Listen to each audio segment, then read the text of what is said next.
Bien, bonjour à tous, je sais, ça fait 15 minutes que vous nous attendez. Iman est là, nos invités sont là, c'est vous, Yao, bonjour. Bonjour, monsieur Et Zandronis. bonjour Thierry Fabulas, bonjour aussi. Bonjour. Vous êtes membre du collectif de défense de la continuité territoriale à Marie-Galante et membre de l'association Nous 4 Seyon, de notre ami Philippe, qu'on salue. Marilyn Ferdi sera avec nous plus tard.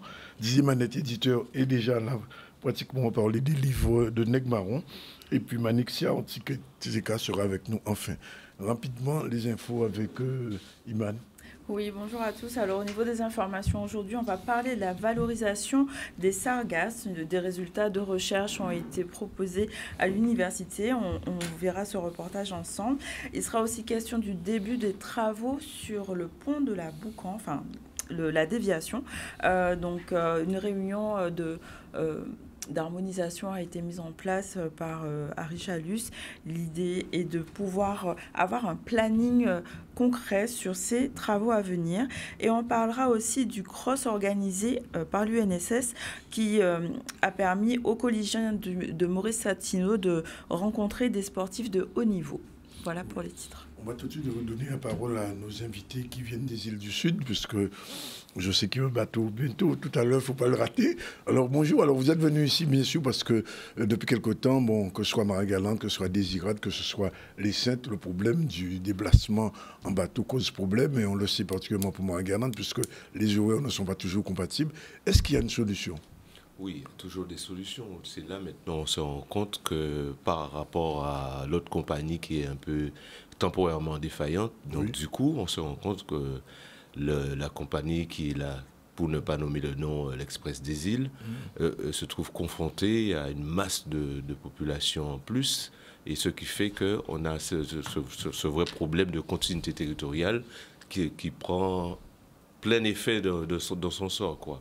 Puisque ce qui arrive maintenant, on a un problème, c'est qu'il faut réserver, il faut avoir une place réservée. À ce point-là. À ce point, et dites-vous bien que, étant donné que c'est la période touristique, donc ce qui fait que ça fait du monde en plus, donc par rapport à cela, donc ça pose un gros problème qu'on doit résoudre, et que cette histoire de continuité territoriale, donc ça date pas d'aujourd'hui. Ça date pas d'aujourd'hui.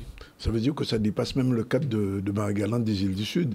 C'est à l'étage supérieur, j'ai envie de dire. Oui, tout à fait, tout à fait. Ça dépasse complètement le cadre des îles du Sud, parce que malheureusement, les trois maires qui sont en place, ils font leur maximum qu'ils peuvent faire, mais je veux dire par là, hormis ce que les maires font, c'est pas suffisant, puisque on a eu un projet, 153 projets par rapport au SIOM, qui étaient mis en place pour qu'on puisse parler exactement du déplacement, voilà, à ce niveau-là. Madame Concon est venue chez vous. Voilà, Madame Concon est venue chez nous, elle a fait un constat à ce sujet-là, et on se rend compte que maintenant, que là, en évidence, il faut que vraiment les parlementaires prennent le dossier à bras-le-corps, et il faut, je pense, qu'on puisse faire encore une autre réunion, et cette réunion-là, que ça puisse déboucher sur quelque chose de positif, puisque faire des congrès, on se rend compte que les congrès, finalement,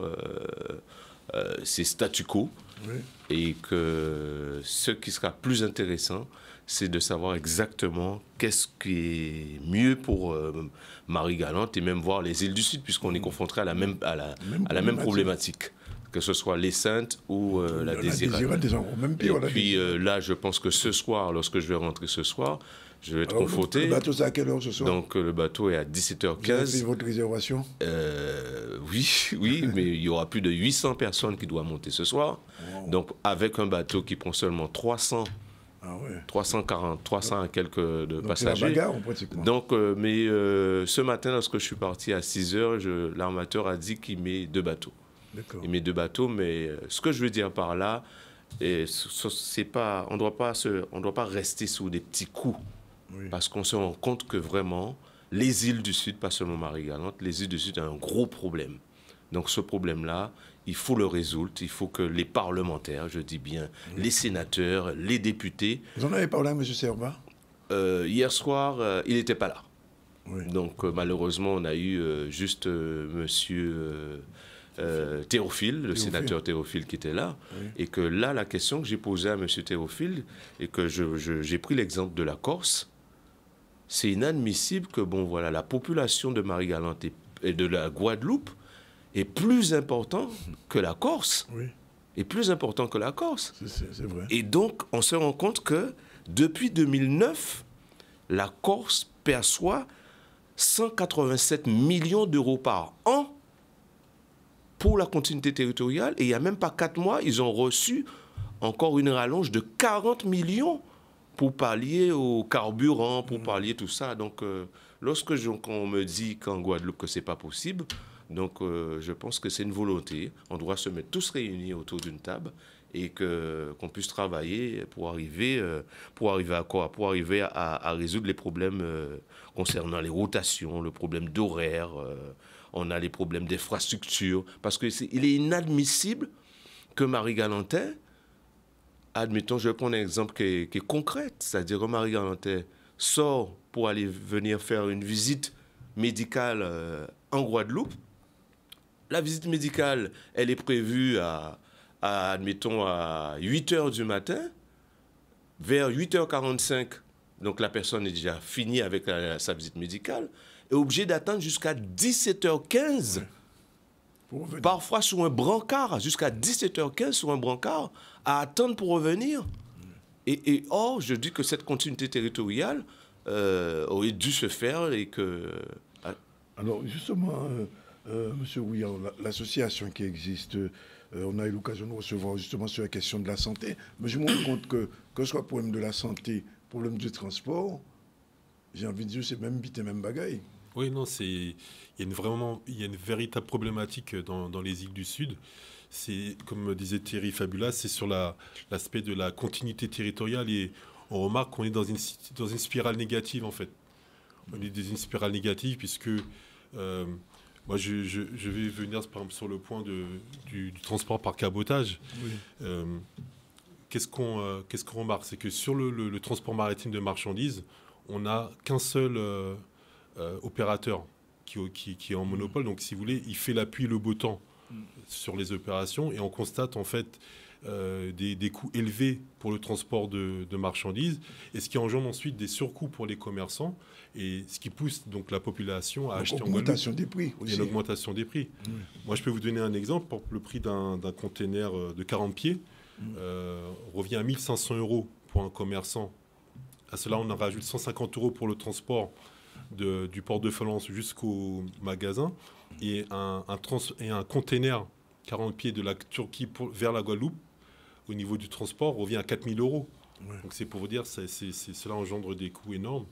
Donc à mon avis, il faudrait que pour le transport de cabotage, il y ait une concurrence avec l'arrivée d'un nouveau bateau et d'un nouvel opérateur pour faire baisser les prix. Oui. Mais est-ce que, je pose la question, est-ce que, déjà, vous êtes à l'échelon supérieur au niveau des responsables de l'État, mais est-ce que les collectivités, déjà au Conseil général région, sont averties, sensibilisées, informées de cette situation? Est-ce que le travail a été fait en ce sens-là?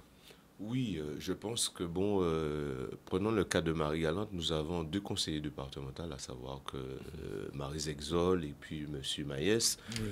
Donc, je vais vous dire que, ils font le maximum.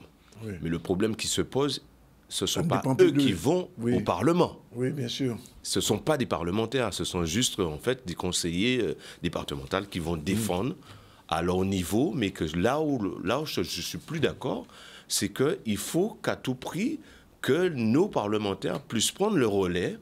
Ouais. Et par rapport au niveau du SIOM, le SIOM qui a eu dernièrement, et que je vois que le gouvernement demande aux Guadeloupéens, mais faites-nous prendre des projets, qu'est-ce que vous voyez? Que voulez-vous? Et donc c'est à ce niveau-là que je dis que c'est là où on a un souci. Parce qu'un Ilien rencontre en fait 4 fois plus de problèmes. Et quelque part, il faut qu'on puisse bien savoir que ni les maires de Marie-Galante, ce ne sont pas des magiciens. Ce sont des gens de proximité comme tout le monde. Donc, ils font le maximum. Et à partir de là, maintenant, lorsqu'on parle, lorsqu'on fait des congrès à Bastère, je crois qu'on est au 17e, je ne sais même plus à quel énième congrès, et qu'à chaque fois, ça accouche d'une petite souris. Donc là, maintenant, on doit se dire les choses et que, malheureusement, on se rend compte que l'Express des îles se trouve seul sur ce problème à transporter du monde pour aller gagner leur vie en Guadeloupe. Mais imaginez un instant que l'Express des îles a un problème. Ouais. Vous imaginez, l'Express des îles a un problème de bateau. Ça va faire quoi? Ça va faire que Marie-Galante sera complètement coupée économiquement parlant, de la Guadeloupe, parce que on a déjà une compagnie qui est défaillante pour le moment. Donc, cela veut dire par là, il faudrait quand même que nos instances qui nous dirigent puissent se dire que là, maintenant, il faudra qu'on fasse quelque chose. Je veux dire aussi par là, nous avons un aérodrome de Marie-Galante qui est fermé. Oui. On entend des promesses depuis belle lurette en disant que oui, ça commence à avancer, on va mettre en place des liaisons et que pour exemple, on a vu pendant le Covid, l'État et la région a pu faire le nécessaire parce que les liaisons maritimes étaient en suspens et que Marie-Galante était liée aérien, voilà, donc on a pu le faire. Donc aujourd'hui, nous avons une piste qui a été refaite à neuf par le conseil départemental. Donc je ne comprends pas pourquoi ça traîne à ce niveau-là, puisque voyez-vous qu'après 16 heures, s'il arrive quelque chose à Marie-Galante, on ne peut plus aller en Guadeloupe. Je prends un cas, par exemple, sanitaire. Imaginez qu'il y a un accident qui se fait à Marie-Galante à 16h01. Donc les Marie-Galantais vont se retrouver sur une loterie, à savoir il y a l'hélicoptère. S'il est disponible. Et s'il est disponible, cet hélicoptère. Oui. Parce qu'après, l'hélicoptère, donc les professionnels de la médecine vont dire, en fait, ils vont voir l'âge, vont voir plein de choses, il y a plein de paramètres qui vont rentrer en compte. Et donc, ce qui fait que le développement vraiment de Marie-Galante ne se fait pas. Donc, il faut que chaque personne puisse se dire aujourd'hui que la responsabilité, c'est un relais. À partir du maire qui est proximité, ensuite les conseillers départementaux régionaux, ensuite les parlementaires. Alors justement, quand vous avez interpellé M. Théophile, oui, qui est vice-président, je rappelle, du Sénat en France, oui, quelle était sa réponse? Monsieur Théophile, je veux dire par là, donc M. Théophile a dit que, bon, moi, je ne suis pas pour le partisan, que, ah non, nous avons essayé, donc on ne peut pas, machin. Non. Je dis que ça doit englober quelque chose de plus large. Ouais. Donc, vu que c'est pour la Guadeloupe, et que en regardant la Guadeloupe, on se rend compte que la Guadeloupe, il y a plein de choses qu'on peut faire sortir de là. Et que si ces parlementaires guadeloupéens se mettent en place avec les parlementaires de la Martinique, puisqu'il y a eu cette délégation de Mme Conconne, oui, qui était là, qui était venue voir les problèmes avec la Guyane. Puisqu'il faut voir aussi la Guyane a eu des difficultés lorsque Air Caraïbes a arrêté. Air Antilles a stoppé. Donc, ce qui fait qu'ils ont trouvé une solution. Donc, cette solution, je pense qu'il faudrait vraiment que les parlementaires puissent se mettre en place et faire sortir un vrai projet, puisque, je veux dire par là, l'État, en fait, demande que ça. Puisqu'à chaque fois, lorsqu'on entend le ministre de l'Intérieur, et lui, il le dit, bon voilà, au niveau du SIOM, qu'est-ce que vous proposez?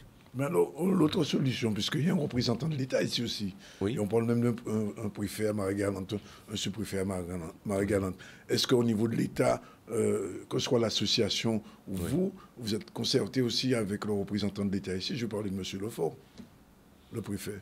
Parce qu'il a un rôle à jouer, il sait. Quelquefois, il vient en vacances à Marie-Galante pour prendre un petit bain. Oui, par rapport à ce que vous dites, M. Zandronis, là, le problème, c'est que les Marie-Galantais, on sait les trouver en période d'élection. Oui, ça c'est sûr. on s'est retrouvé en période d'élection. Passé les périodes d'élection, on oublie le chemin de Marie-Galante. La route de Marie-Galante, on l'oublie. Et peut-être je me suis dit quelque part, et si les parlementaires payaient un billet, peut-être là, à ce moment-là, peut-être ils étaient trouvés concernés par le problème là. Ça. Si certains élus exécutifs étaient payés billet, ils étaient trouvés exactement concernés par ce problème. Parce que ce problème, ça ne dure pas ni de 2 ans, 3 ans. Donc ça va au-delà. Et donc, alors, est-ce que, puisque vous êtes représentant de deux associations, un collectif et l'association, il y a un lionnage qui est en train de se faire ce matin, parce que quand Philippe est venu ici il y a quelque temps avec le représentant de Désirade, ils ont dit qu'ils ont fait une action en justice pour les questions de santé. Est-ce que vous allez arriver jusque-là? J'ai mon idée. Hein. D'accord. Bon. Voilà. Je pense que la libre circulation des biens des personnes, ça relève aussi de l'État. Oui. Tout à fait. Et qu'à ce niveau-là, j'estime que chaque personne doit prendre ses responsabilités à fond. Je m'explique. Par rapport aux difficultés que rencontrent maintenant les Iliens, je me rends compte que à ce jour, comme je vous ai évoqué tout à l'heure là, M. Zandrounis, que on a des malades d'urgence à Marie-Galante et que un hélicoptère ne peut pas s'amuser de faire les Saintes, Martinique. Donc en même temps, pour moi, c'est quelque part non-assistance en personne en danger. Voilà. Donc il faudra qu'on puisse se réunir. Et ce matin, j'ai eu par téléphone le président de Cap Excellence, M. Jalton, je l'ai eu au téléphone ce matin, parce que je me rends compte aussi que Cap Excellence a son rôle à jouer dans cette agglomération qui constitue les îles du Sud. Et là, si on doit se faire entendre, je dis qu'en fait, c'est tout le monde, c'est tout ce bon monde-là qui doivent se mettre en branle pour qu'on puisse trouver une solution à cette problématique qui est vraiment, que je dis que les Marie-Galantais ne peuvent plus, que les Saint-Trois ne peuvent plus et les Désiradiens ne peuvent plus. Et par ailleurs, j'irai encore plus loin, c'est concernant lorsqu'on nous dit oui, lorsque la région nous dit oui, on fait l'effort de vous donner 15 €, ce qu'on appelle la carte régionale. La carte régionale, 15 €, donc ça pallier. Et que le problème maintenant, c'est qu'il y a un dysfonctionnement de cette carte. C'est inadmissible que, soi-disant, à aujourd'hui, la région a déjà distribué 8 760 cartes et que, sachant que Marie-Galante, en gros, c'est 10 000 habitants. En gros, vraiment en gros. Vraiment en gros. Oui. Et qu'on se rend compte que ce n'est pas les 10 000 habitants de Marie-Galante qui voyagent tous les jours. Voilà. Et qu'on se rend compte aussi que ce dispositif est complètement mal utilisé. Parce que je vais prendre un exemple qui est très simple. Avec la carte régionale... On va en terminer. Voilà. Avec la carte régionale, on se rend compte que 10 Thierry Fabulas peuvent voyager en même temps. Oui. Donc, s'il y a un problème sur le bateau, on ne peut même pas dire exactement qui est sur le bateau. Qui était sur le bateau. Un dernier mot, monsieur Ouya, on va se quitter là-dessus. Ce que je dirais, c'est que je ne pourrais pas parler au nom de l'association de Calcium, mais en tout cas, moi, à titre personnel, ce que je peux dire, c'est que le collectif est vraiment déterminé jusqu'au bout et on est prêt à mener toute action. Hein. Donc, ce qui veut dire, c'est qu'on est prêt à prendre nos responsabilités et on ira jusqu'au bout de la démarche. J'espère que vous êtes entendus et j'espère qu'on ne va pas rester seulement à cette émission, qu'il y aura des actions et que vous, parlementaires, ou les parlementaires seront enfin face à leurs responsabilités, parce que les questions des îles du Sud, elles sont médicales, elles sont commerciales, elles sont économiques, elles sont scolaires aussi, on n'en parle aujourd'hui, et le transport, de toute façon, on l'a dit, l'occasion de le dire à M. Leclerc, notre entraîne est ouverte pour vous exprimer, mais sur le terrain aussi, il faut vous mettre en route aussi. Oui. Donc, c'est pour finir, M. Zandrounis, là, je vous remercie de votre invitation et que je dis que ce problème-là ne reste pas uniquement sous les terres marie-galantaises. Donc, ça regarde la Guadeloupe, puisque à travers ça, nous avons beaucoup de Marie-Galantais, beaucoup d'Iliens qui vivent aussi ici. Donc, à aujourd'hui, par votre antenne, j'invite à la Guadeloupe et aussi aux ressortissants Marie-Galantais de prendre part à cette conscience et pour qu'on puisse se relever pour de dire que, bon, voilà, de dire aux parlementaires de prendre leurs responsabilités. Merci. Thierry Fabula, c'est Steve Oulian. Merci d'être venu. Merci. Et puis, comment on dit pas la guerre? Ok, merci. Voilà, il est déjà 13h, on a pris un peu de retard, je sais, Jordan, mais il fallait qu'on laisse un petit peu le temps de s'exprimer. Dans un instant, on va retrouver Marie-Hélène Ferdi et Didier Mandetta tout de suite.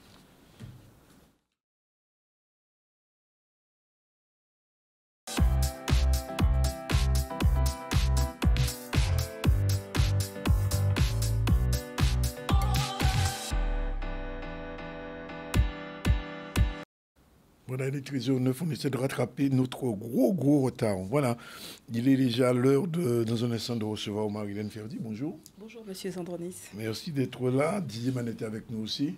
Merci d'être là. C'est la fin de l'année. On va faire le point sur les livres qui paraissent ou qui disparaissent.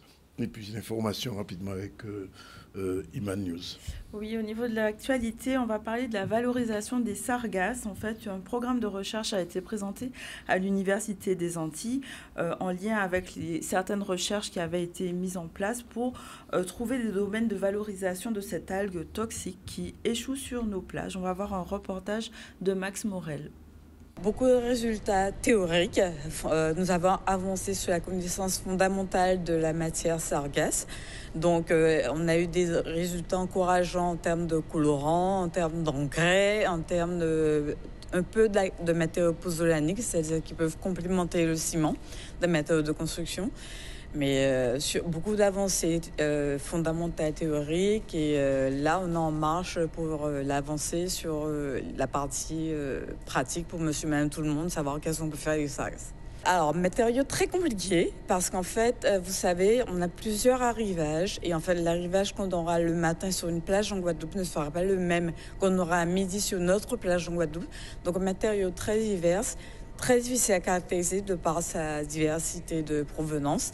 Et après, c'est quand même un matériau qui semble quand même prometteur sur pas mal d'applications sur ce matériau. Lors de nos échanges, en fait, ils ont trouvé un pouvoir anticorrosif par rapport à la sargasse.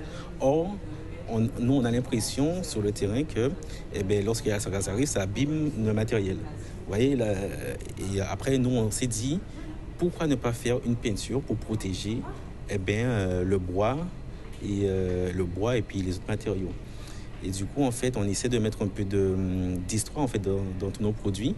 Alors, comment ça se passe? Nous, on sait que nos anciens, ils mettaient, par exemple, une branche de patchouli dans l'armoire pour chasser les mites. On sait que nos anciens utilisaient le roucou aussi pour protéger la peau et protéger les matériaux. Le roucou aussi, c'est un colorant.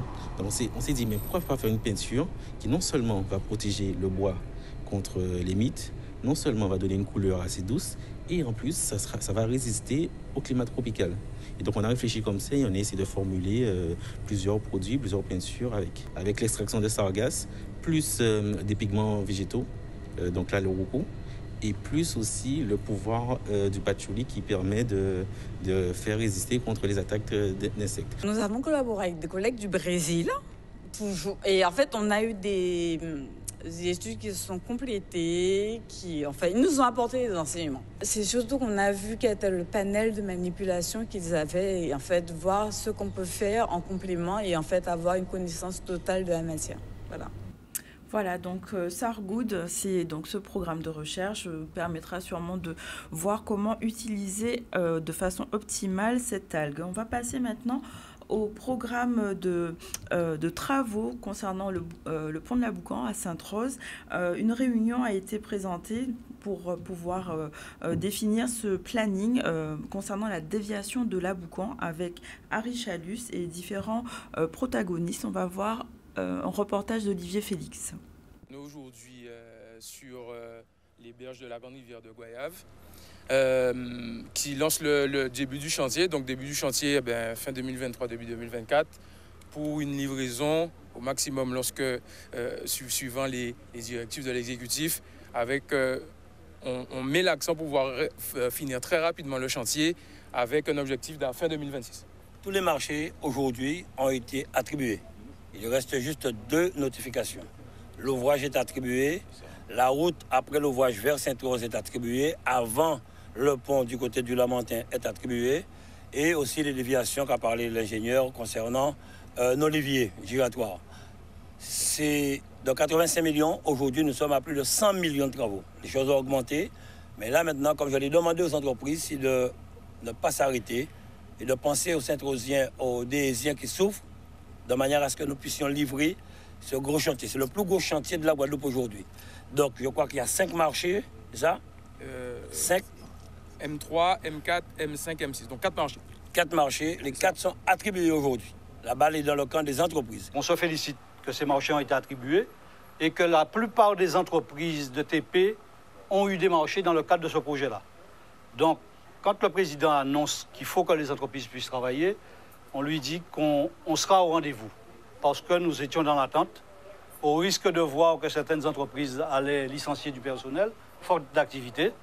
Là, on se félicite, que je le redis encore, hein, et je me répète peut-être, c'est que ces chantiers vont enfin démarrer. Nous qui habitons Sainte-Rose, on sait que les travaux ont commencé depuis tantôt. Sauf que on a le sentiment des fois que nos populations veulent, j'allais dire, des produits finis, alors qu'avant de faire un produit fini, il y a des travaux, il y a des administrations à mettre en place. La deuxième chose que je voudrais dire, c'est qu'on a proposé au président que tous les plans qu'on a vus ce matin soient exposés en mairie de Sainte-Rose et de façon à rendre, là encore, visible pour que les Sainte-Rosiens s'approprient ces 100 millions de travaux. Et la troisième chose que nous allons décider, c'est que notre direction des services techniques participera dorénavant à toutes les réunions de chantier pour que la ville de Sainte-Rose soit informée des avancées des travaux. Vous avez vu, je ne parle pas d'aléas, moi, parce que c'est trop facile de parler d'aléas alors qu'on est dans une démarche de succès, de réussite à la ville de Sainte-Rose. Voilà, mais on va pouvoir aller à Sainte-Rose tranquillement d'ici quelques temps. C'est l'heure de la chronique ICC News. Il est déjà pratiquement 13h et je regarde, 13h et 15 minutes. C'est parti avec le générique, oui.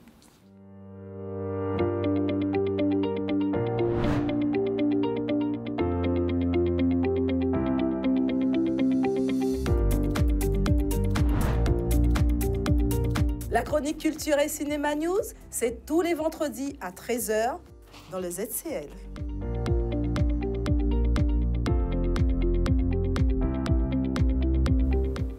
Mais Marilyn, comme prévu, on fait le deuxième épisode de Parcoursup. Le premier épisode était très intéressant et j'imagine que ça a dû satisfaire à la fois les parents et les élèves. Le deuxième épisode sera un petit peu plus ciblé. Alors, on est à la deuxième partie. Alors, je préfère parler de parties parce qu'il y en a plusieurs. Et donc, je tiens à rappeler quand même que Parcoursup est ouvert depuis mercredi 20 décembre. Et je rappelle aussi que je conseille aux parents, aux enfants, aux lycéens d'y aller rapidement, de se familiariser. Et c'est en lecture seule.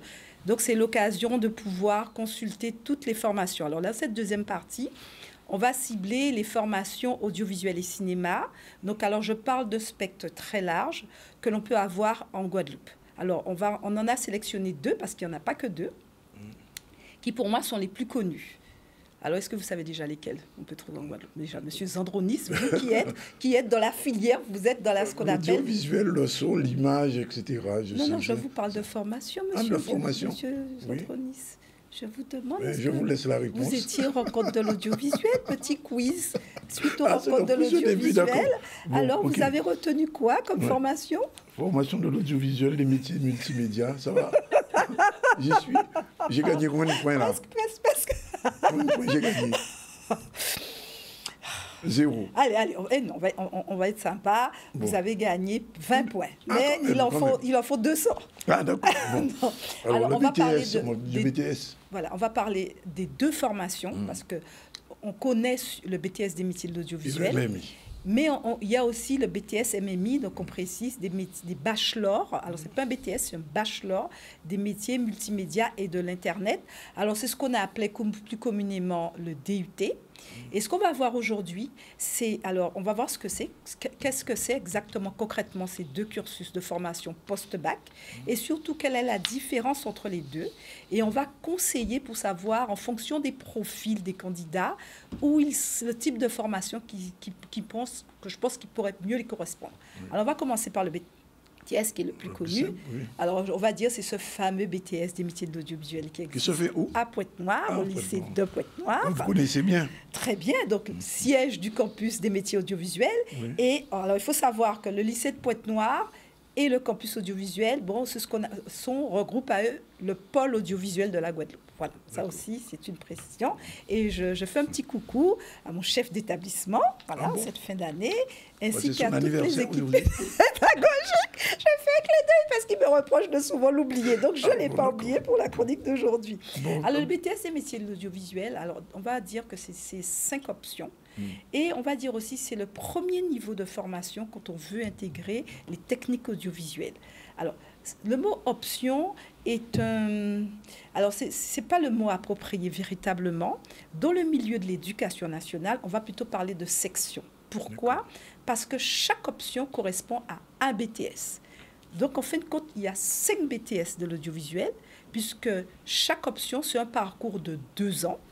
Et sauf que l'Académie de la Guadeloupe a une particularité, une originalité pour augmenter l'employabilité. C'est que chaque année, on a 2 options, systématiquement.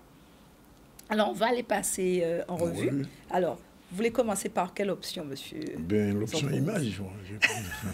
Alors, c'est un paradoxe. Alors, l'option image, vous commencez par celle qui est la plus connue, mais je tiens à signaler, et ça dixit la présidente du syndicat des producteurs, Christine Vial-Collet, et d'autres producteurs de cinéma, ce n'est pas l'option qui est la plus demandée actuellement au cinéma et à l'audiovisuel. Et ça ne fait pas partie des métiers en tension actuelle. Mais ça sera l'objet d'une autre thématique. Vous savez quoi? Vous savez quelque chose? Vous savez, quand vous faites un film, vous avez une belle image, mais si le son est nul, le film il est nul. On y viendra. Alors, on va commencer déjà par l'option image. Il m'a dit bravo. Hein, il est passé par ce BTS. Alors, on dit cocorico à tous ceux et celles, alors à tous ces techniciens qui sont passés par ce BTS. Alors, l'option image, c'est... Alors, on va dire concrètement, pour les téléspectateurs, on ne va pas rentrer dans les aspects de connaissances techniques, on va dire à quoi ça sert en termes de métier. Si vous voulez devenir caméraman, cadreur, opérateur de prise de vue, mais alors des métiers moins connus, assistant caméra. Alors l'année prochaine, on recevra un jeune qui a fait cette option et qui est actuellement en Guadeloupe, assistant caméra, qui est un peu moins connu, assistant du directeur de la photographie. Alors le directeur de la photographie, on va le retrouver surtout dans le cinéma. Alors cette option est pour vous. Elle se fait en 2 ans. Mais la particularité, c'est que quand vous serez au lycée de Pointe-Noire, quand vous choisirez cette option, on va vous proposer automatiquement l'option TIEE. Est-ce que vous savez ce que c'est? Qu'est-ce que c'est TIEE? Alors, c'est technique de l'ingénierie de l'exploitation des équipements. Alors, comme son nom l'indique, c'est une option. Alors, c'est l'option la moins connue. Alors, j'ai fait un petit test auprès des jeunes qui s'intéressaient au métier de l'audiovisuel lors des rencontres de l'audiovisuel. Quasiment aucun ne connaît cette option. Aucun. Y compris les profs qui sont dans cet environnement, y compris les techniciens et les professionnels de l'audiovisuel. Aucun ne connaît cette option. C'est une formation en bas-fait ou quoi? Pas du tout. C'est la moins connue. Mais alors, pas seulement en Guadeloupe, mais aussi en France. Et c'est la raison pour laquelle... Et pourtant, c'est celle qui offre le plus de polyvalence. Et on sait très bien que sur des petits territoires comme les nôtres, vous avez plus de chances de travailler avec la polyvalence. Donc, ce qui est intéressant dans cette académie, c'est que systématiquement, imaginons que vous faites l'option image, vous allez avoir cette deuxième option qui est TIE. Ça consiste en quoi? C'est vous qui allez être responsable des équipements, que ça soit dans une chaîne de télévision, sur un tournage ou dans le cadre de spectacles vivants. Vous allez vous occuper de la maintenance, vous allez vous occuper de l'entretien. Mais une chose très importante, c'est qu'au moment des branchements, que ce soit lors d'un tournage ou lors de spectacle, ce sera le technicien TIE qui va s'assurer du branchement de cet équipement. Et donc, ça, c'est une des particularités. Alors, qu'est-ce qu'on a encore comme autre option? Puisqu'on en a dit 5. Pour l'instant, on en a vu 2. Alors, on a vu son image, post-production, montage. Post-production, montage. Alors, cette option, c'est l'option la plus demandée après l'image. Et moi, je dirais, en Guadeloupe, quand on regarde le paysage de la formation audiovisuelle, je vais dire, c'est plus Guadeloupe terre de cinéma et c'est Guadeloupe terre de montage, y compris la Martinique. Donc, alors c'est vrai qu'on va commencer à vivre une saturation. Alors on vit une saturation, mais pas que. Alors il faut savoir, je tiens à dire, à féliciter nos étudiants, les meilleurs monteurs sortent de ce BTS. Ils sont excellents en matière de montage. C'est quoi le monteur image? Eh bien, c'est celui à partir du storyboard. Vous savez, c'est quoi ce storyboard? Est-ce que sur la table, vos invités savent ce que c'est que storyboard? Oui, quand même. Oui. Vous savez qu'on fait de la BD, on fait des storyboards. Non, mais moi, je ne sais pas, mais je parle de vos invités et des spectateurs. Alors, à partir du storyboard, on va mettre en image, mais on va surtout mettre image et son, mais aussi le rythme de l'image. C'est lui qui sera chargé du rythme de l'image. Et donc, c'est un poste à vraiment très grande responsabilité. Le storyboard, c'est la scénarisation en image et qui se fait en illustration. Ça peut être en digital, ou encore en dessin, voilà, ou par photo. Et donc, on voit bien que la notion de responsabilité, et c'est vrai qu'on ne peut pas faire d'audiovisuel, on ne peut pas faire de cinéma, on ne peut pas faire de vidéo sans monteur. C'est un poste incontournable. Alors là, on en a compté 3. Il nous en manque 2. Gestion de la prod. Gestion de la production. Alors, gestion de la production, alors on va plus parler dans le métier, on va dire c'est l'assistant de production. Par exemple, vous avez des assistants de production au nombre de 2. On appelle aussi des chargés de production. Donc, ce sont des personnes qui ont des compétences en juridique, gestion, en finance. Alors, qu'est-ce que ça demande comme aptitude? Alors, il faut avoir un bon sens de l'organisation parce que vous devez être amené à gérer des plannings, à être bien organisé, à être ponctuel, n'est-ce pas? J'en sais quelque chose. À être à l'heure, ce qui n'est pas le cas aujourd'hui, n'est-ce pas? Oui, bien sûr, et ils agissent souvent en back-office. Oui. Et on en a tout le temps besoin, aussi bien à la télévision qu'au niveau du cinéma. Voilà. Alors, moi, il y a une question quand même. Alors, BTS audiovisuel... On n'a pas fini, on a fait 4 options. Alors, on a fait son, image... Non, on n'a pas fait son. Ah, on n'a pas fait le son. Non, et pourtant, vous m'avez dit, l'image c'est bien, mais si le son n'est pas bon, et on le voit tout le temps. Hein. Oui, ça c'est clair. Un reporter avec un son médiocre, c'est à ne pas, même pas regarder. Alors, le son, qu'est-ce qu'on peut en dire? Alors, c'est très important parce que moi, quand j'avais discuté avec les partenaires tels que Louis Lumière, qui forment les techniciens son, tous me disent qu'en Guadeloupe, on a un problème de son. Il n'y a qu'à écouter la radio, qu'à écouter la télé pour voir tout de suite qu'on a un gros problème de son. Alors, ce que je veux dire, c'est que quand on fait ce BTS option son, il faut savoir que tout de suite, on peut obtenir l'appellation d'ingénieur du son. Je rappelle, l'ingénieur du son, ce n'est pas une formation diplômante, c'est une appellation. Et donc, c'est encadré, c'est certaines formations qui vous donnent droit à cette appellation. Parce que je vois que tout le monde se dit ingénieur du son. Alors, l'ingénieur du son, il fait quoi? Il fait le montage du son, voilà. Ça, c'est très important. L'habillage, il est aussi mixeur. Il peut travailler aussi à la régie son, il peut être perchiste lors des interviews. Vous voyez, parfois déjà avec des perches, voilà, donc vous pouvez aussi être technicien perchiste. Donc voilà un peu tous les métiers, aussi bien dans le cinéma que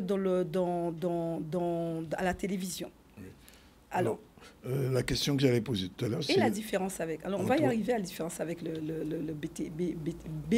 BUT et BTS, alors? Alors, le BUT et le BTS, alors déjà, c'est la durée qui ne sont pas les mêmes et la nature du diplôme qui n'est pas le même. Alors, le BTS des métiers de l'audiovisuel, c'est ce qu'on appelle l'enseignement professionnel. C'est 2 ans et ça s'adresse à des personnes qui savent ce qu'elles veulent faire et qui veulent tout de suite aller travailler. Si vous ne savez pas encore ce que vous voulez faire, vous aimez bien la photographie, vous aimez bien le graphisme, vous faites des petits montages vidéo, vous aimez bien ça, vous débrouillez dans tout ce qui est rédaction web, vous aimez aller sur l'Internet, mais vous n'avez pas une idée précise en termes de métier, prenez le bachelor. Parce que le bachelor, c'est tout ça. Le bachelor des métiers de l'Internet que l'on fait à l'Université des Antilles, donc notamment l'IUT de la Guadeloupe qui est basée au Camp Jacob. Et donc, vous allez découvrir. Mais pas que vous allez travailler sur tout ce qui est communication écrite, orale, mais de la communication adaptée au web.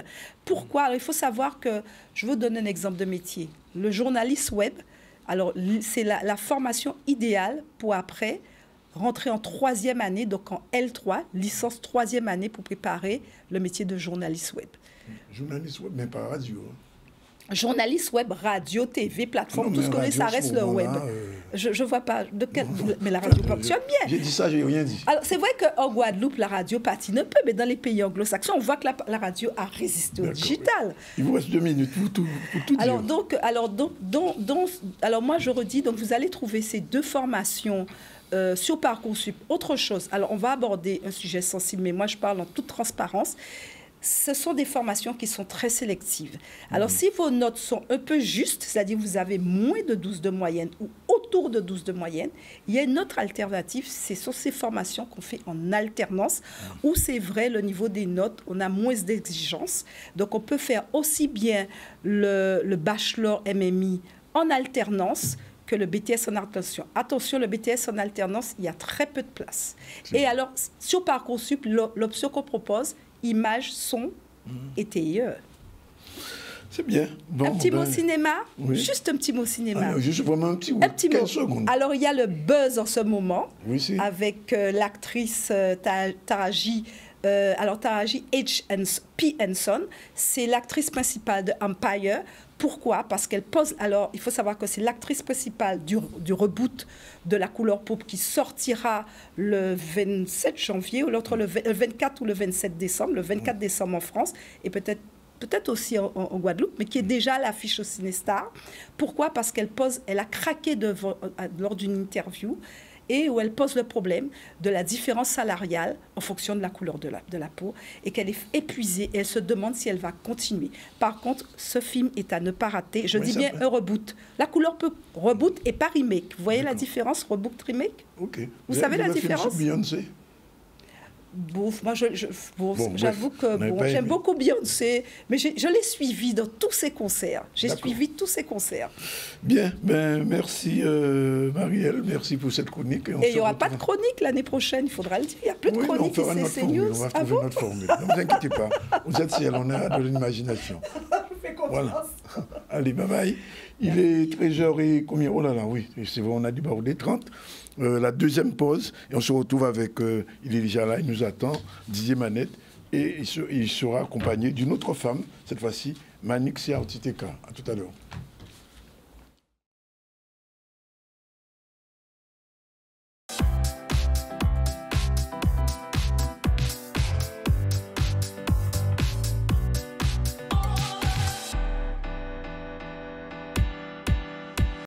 Voilà, on va tout de suite débuter avec notre ami Didier Manette, que nous ne pouvons pas assez souvent, mais enfin, on est bien content quand il est là. Quelle nouvelle? Bien, on va continuer, on travaille en fait.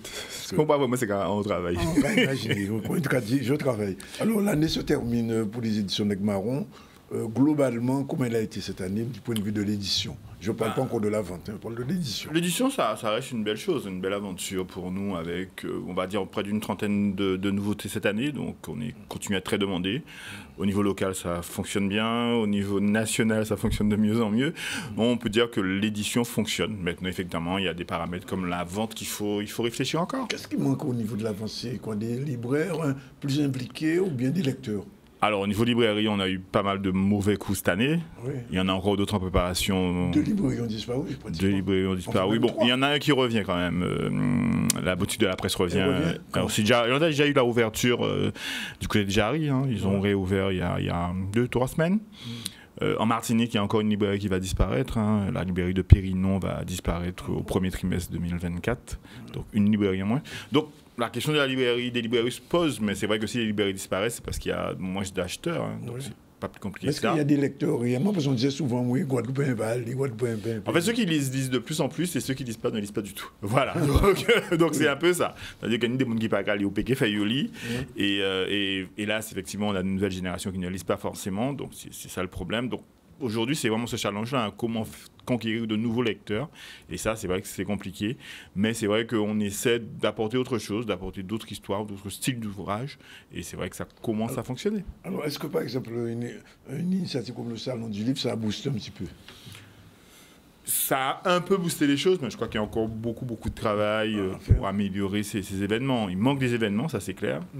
Aujourd'hui, l'acheteur va rencontrer l'auteur. C'est-à-dire que pour vendre un livre, il faut que les deux parties puissent se rencontrer. Donc, puis nous qui rencontrons le monde, puis nous qui vendons le livre, c'est ça que nous avons essayé de faire. C'est pour ça qu'à l'édition d'Aigle Marron, on est sur le terrain, on est régulièrement.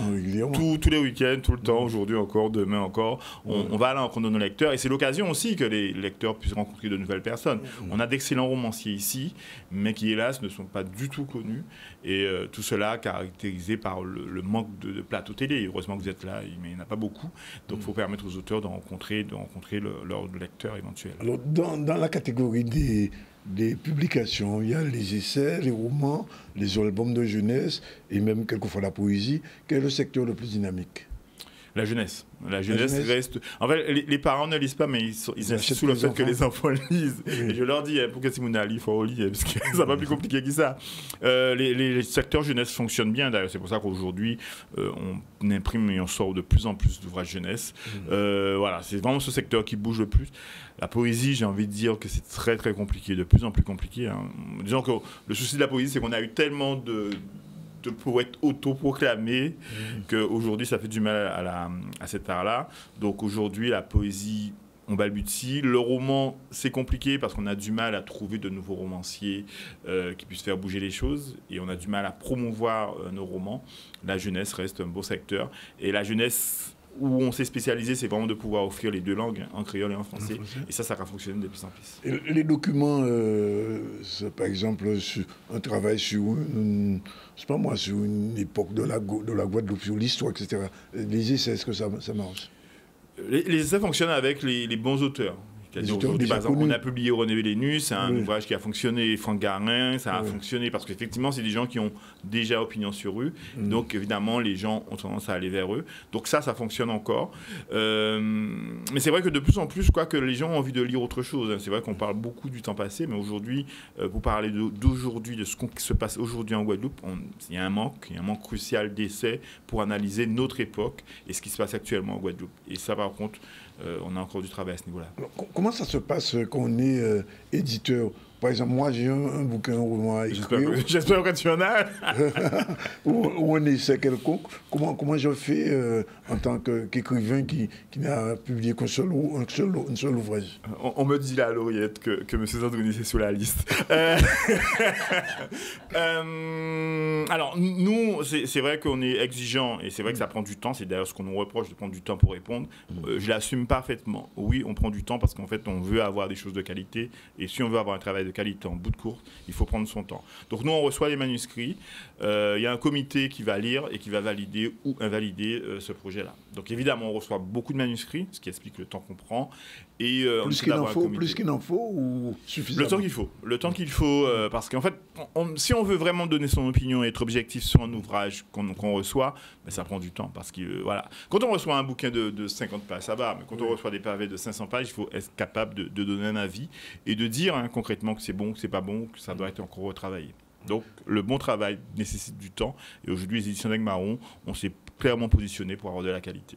Alors, ça, c'est au niveau de ce qui se passe ici. Alors, je sais que, Didier Manette, tu as beaucoup voyagé cette année. On peut même déroger sur la Wallet, parce que peut-être qu'il y a des côtés en passant. Bref, où est-ce que le livre guadeloupéen, ou entre guillemets, j'aime pas tellement le terme, le livre antillais, caribéen, commence à être connu, de plus en plus connu à l'extérieur? On travaille sur ça. Moi, je reviens du salon du livre de Montreuil, qui est le deuxième, voire le premier plus gros salon du livre jeunesse d'Europe. Il est important de montrer ces différences-là, de montrer nos personnages noirs, de montrer notre créole, de montrer notre façon de vivre, de vivre au quotidien. Donc, on essaie de se faire ce travail-là. Ça surprend toujours, parce que c'est vrai que sur le salon de Montreuil, par exemple, il y avait La Réunion qui était là, il y avait 2 éditeurs africains cette année, mais sinon, effectivement, on reconnaît, c'est les mêmes personnages qu'on rencontre partout. Donc, c'est important, que la communauté noire puisse retrouver ces ouvrages-là, et que les autres communautés puissent découvrir qu'il y a d'autres façons de représenter l'humain, d'autres façons d'être. Et ça aussi, c'est intéressant, puisque je crois que les gens apprécient aussi bien la communauté que hors communauté. On est allé du côté du Salon du Livre d'Abidjan cette année aussi, et on a rencontré aussi nos lecteurs. Donc, ça fonctionne et on continue à vouloir aller à l'international. Et là, on a déjà un beau projet vers les États-Unis en début d'année prochaine. Donc ça veut dire qu'il va y avoir des versions anglaises ou... On y réfléchit. Il y a déjà une communauté une communauté haïtienne qui est importante là-bas, donc la communauté créole est importante. Mais on réfléchit aussi à cette traduction-là. Et on a déjà des ouvrages aussi qui sont déjà en langue anglaise. Alors cette année, tu l'as dit, il y a eu à peu près une trentaine d'ouvrages. On va peut-être prendre quelques présentations comme ça, au fil de la plume, comme on dit. En fait, j'ai un peu ramené la dernière vague de décembre, et c'est vrai que le bouquin qui marche actuellement le plus, c'est celui-là. Comment cultiver son jardin en pot sous les tropiques. Signé Yvon Joseph, un nom bien connu, le frère de l'autre, mais qui est aussi connu et qui a une très belle plume. Et l'idée, c'est effectivement qu'elle nous plantait pieds orange en nous, pieds citron en nous en pote.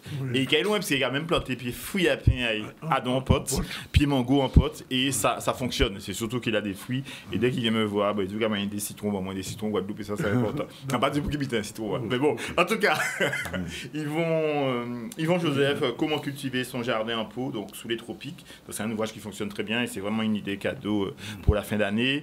Elle nous vient du moule Marie-Louise Sambin, on est dans le conte des 3 filles de Monsieur Sosten. Album de jeunesse. Et c'est vrai que j'ai envie de donner un regard sous ce livre-là qui s'appelle Soldom, illustré par Quincy Gann et l'histoire est écrite par Clotilde Jean-Baptiste. Et en fait, Soldom, c'est Solidarité d'Hommes, c'est une association en fait qui a accompagné la réalisation de cet ouvrage. Ils sont du côté de Montpellier et en fait, ça raconte l'histoire d'une jeune Guadeloupéenne qui quitte la Guadeloupe et qui va s'installer dans l'Hexagone pour ses études. Et l'association Soldom qui existe accompagne justement les jeunes Guadeloupéens, les jeunes Domiens qui quittent le territoire et qui vont s'installer là-bas. Ils accompagnent pour le logement, ils accompagnent pour au quotidien, ils offrent des paniers avec des vêtements d'hiver, des repas, parce que parfois il y a des galères. Et c'est un beau travail et les bénéfices de ce livre-là sont reversés à l'association Soldom. Et nous avons cousillé pour un poids pour un roi, nous en période à Noël. Thierry Lima qui offre ce livre-là, français, créole et anglais. Donc un ouvrage artistique autour d'un colibri. Donc voilà, donc de belles choses. Et il y a maintenant un cadeau aucun de quoi il a fait à l'année là ça.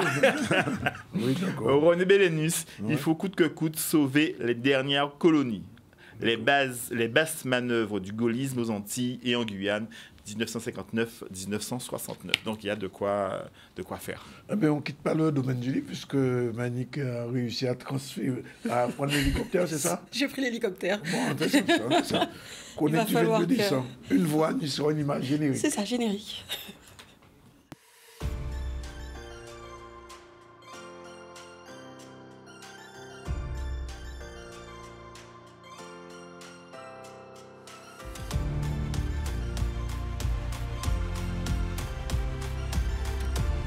Article 38. L'esclave fugitif qui aura été en fuite pendant 1 mois, à compter du jour que son maître l'aura dénoncé en justice, aura les oreilles coupées et sera marqué d'une fleur de lys sur son épaule.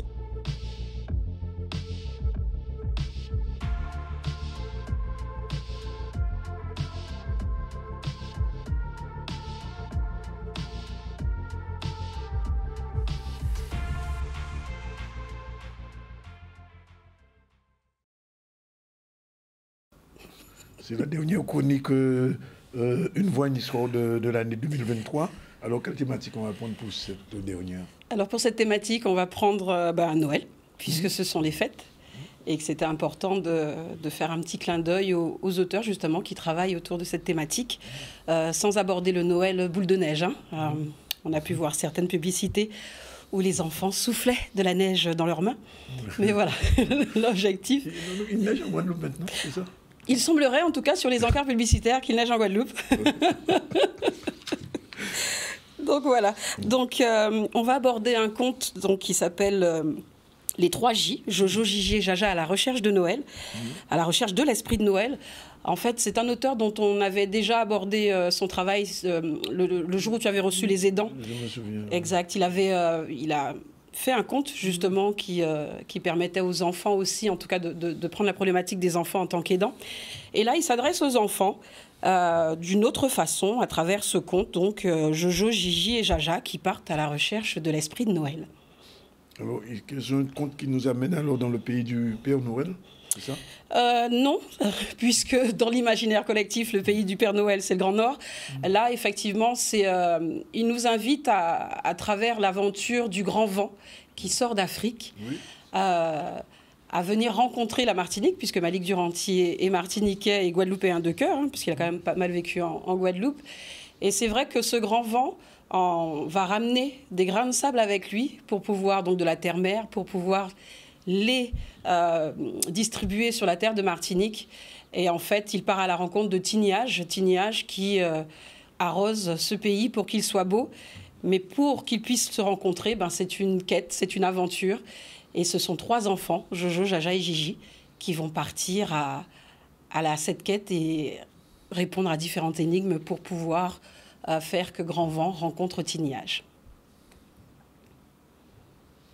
On va écouter un extrait. On va écouter un extrait. Oui, mais je ne dis pas qui fait la voix parce que ce serait intéressant qu'on puisse trouver. Oui, bon, et je ferai gagner un livre audio. Bon, on va voir ça. On va écouter ça bien. Les 3 J à la recherche de l'esprit de Noël. Yé cric, yé crac, yé mysticric, yé mysticrac. Est-ce que la cour dort? Non, la cour ne dort pas. Alors si la cour ne dort pas, venez écouter l'histoire de Grand Vent, amoureux du désert, de Niage Timamaï, aux pluies sans misère, de Mantim Timbois Sec, chanteuse d'amour de bel air, d'Ami Dorothée, amoureux des chansons de l'école primaire, et de Jojo, Gigi et Jaja à la recherche de l'esprit légendaire, l'esprit de Noël.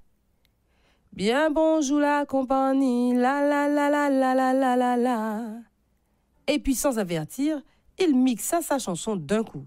Tchiki tchiki tchiki tchiki tchik.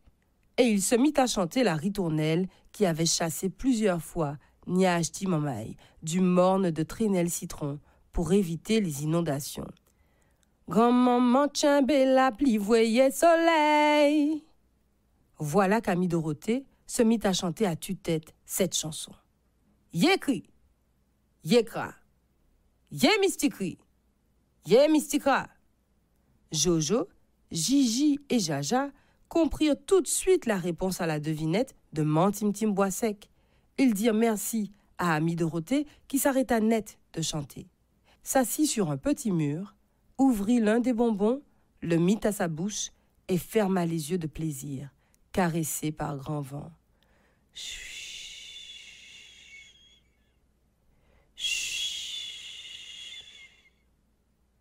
Yé cric, yé crac, yé mysticric, yé mysticrac. Jojo, Gigi et Jaja retournèrent alors près de la cascade, rejoindre le vieux poète.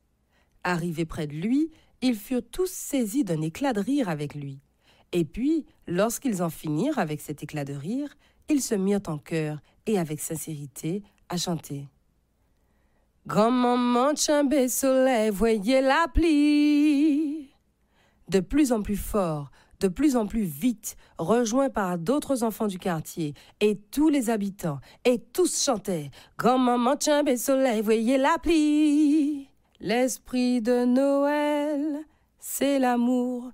Dans le grand vent et désert, c'est l'amour de Niage Timamaï, l'esprit des mornes, c'est l'amour du vieux poète et Mantim Timbois Sec, c'est l'amour de Missier Dorothée, c'est l'amour de Jojo, Gigi et Jaja, c'est l'amour en tout quartier, c'est l'amour des Pinouel rivés, c'est l'amour, Noël en partage, c'est l'amour. Une voix, une histoire vous remercie de votre écoute et vous dit à bientôt.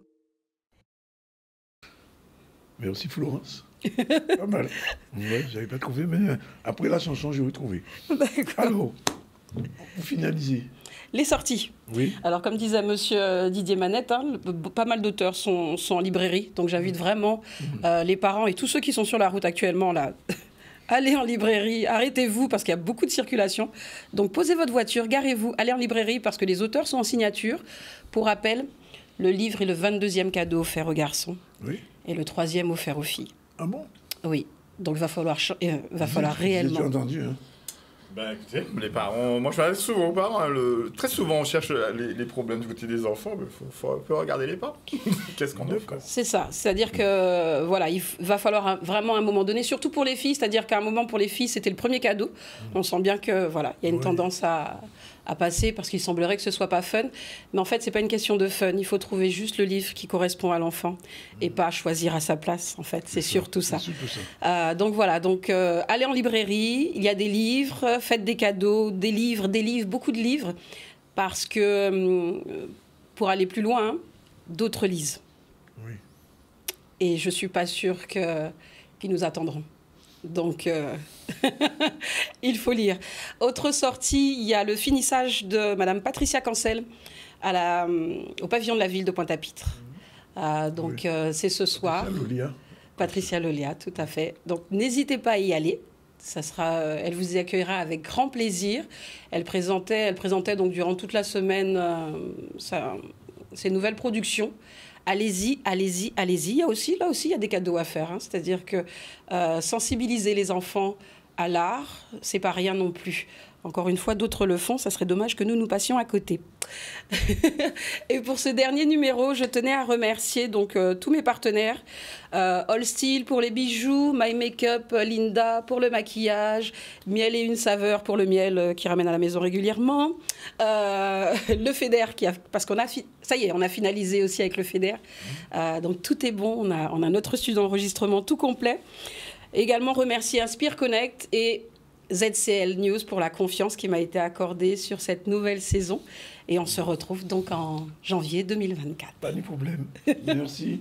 Rapidement, le mot du jour, le mot créole du jour et la musique du jour. On ne peut pas le rater ça, hein, Jordan. En plus, tous les jours, on a un petit mot quelquefois. Parce que je ne sais pas si aujourd'hui ce sera avec ah ben tiens, on n'a pas fait exprès. Hein. Mais en général, c'est soit ça là, ou bien à l'aise pour créole. Alors, moi là, pour moi, brûlette, pas pour compter vache.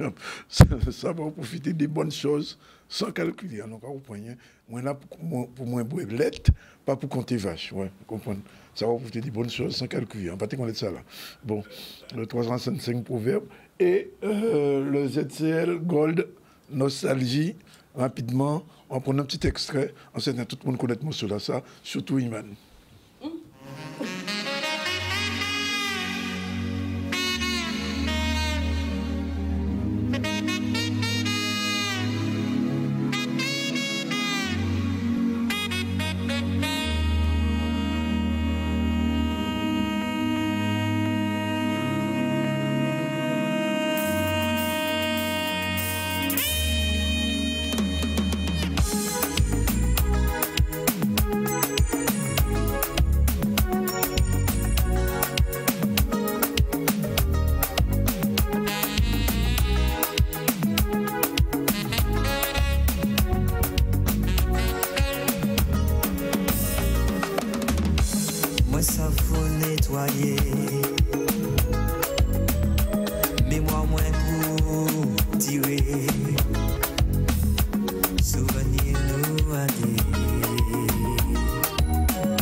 Bon, bref, ah oui, dis-moi.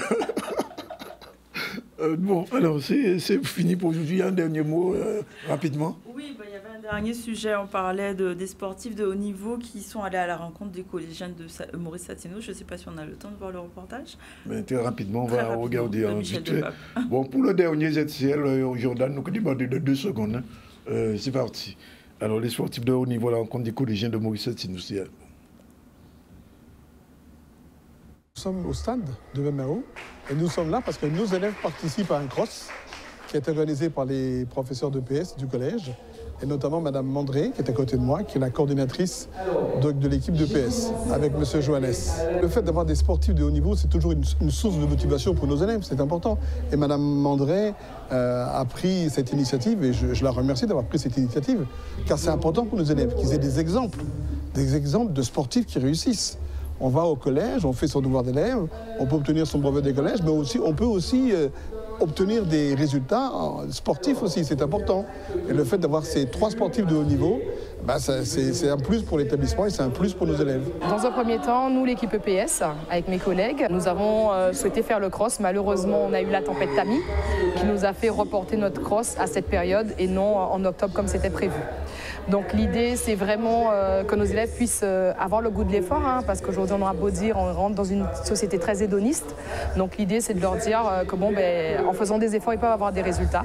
Et nous avons fait appel justement à ce monde du haut niveau avec 2 sportifs, donc Kenny et Anita, Kenny Piprol, Anita Blaze, et l'entraîneur Ketty Cam, de manière à ce qu'ils puissent leur expliquer que en faisant des efforts et en travaillant, on a des résultats. C'est important pour moi de transmettre ma passion, car quand j'étais petite comme eux, il y a eu aussi des sportifs qui sont venus à notre rencontre, comme Laura Flessel. Et c'est aussi grâce à elle que je fais de l'escrime, parce que j'ai commencé l'escrime par rapport à ma sœur, mais aussi Laura Flessel était une source d'inspiration. Pour moi, c'était vraiment important de venir à leur rencontre, surtout à Wemao. Et comme je suis une Wemaosienne et que je suis en vacances en ce moment, même si c'est pour un court terme, mais je suis très contente d'être ici aujourd'hui. Les enfants, franchement, ils étaient très sympathiques, ils étaient à l'écoute et aussi ils posaient des questions, ils étaient vraiment intéressés. Et de nos jours, je trouve que les enfants sont de plus en plus intéressés par les sportifs ou autres. Et franchement, c'est quelque chose de très bien. Voilà, bien, c'est fini pour aujourd'hui. C'est le dernier ZCL de l'année. On a reçu plein de gens, bon, on ne va pas tous les rappeler. Mais aujourd'hui, on a reçu Stevie, mais oui, Steve Rouillard, membre de l'association Nous 4 Seyon, Thierry Fabulas, parce qu'il y a un problème de transport, de continuité territoriale entre Marie-Galante et la Guadeloupe. Problème de santé, mais aussi problème de transport. Là, pour un bateau à midi à Marie-Galante, si vous voulez rentrer, tu es obligé d'attendre jusqu'à 5 h l'après-midi. Et en ce moment, il n'y a qu'un seul bateau. 800 personnes par transport, le bateau veut prendre 300. Donc, situation là très, très compliquée. Et les élus et parlementaires, ils n'ont pas à faire rien, ils n'ont pas à prendre bateau. On a 2 taxis garés près de... On va y penser.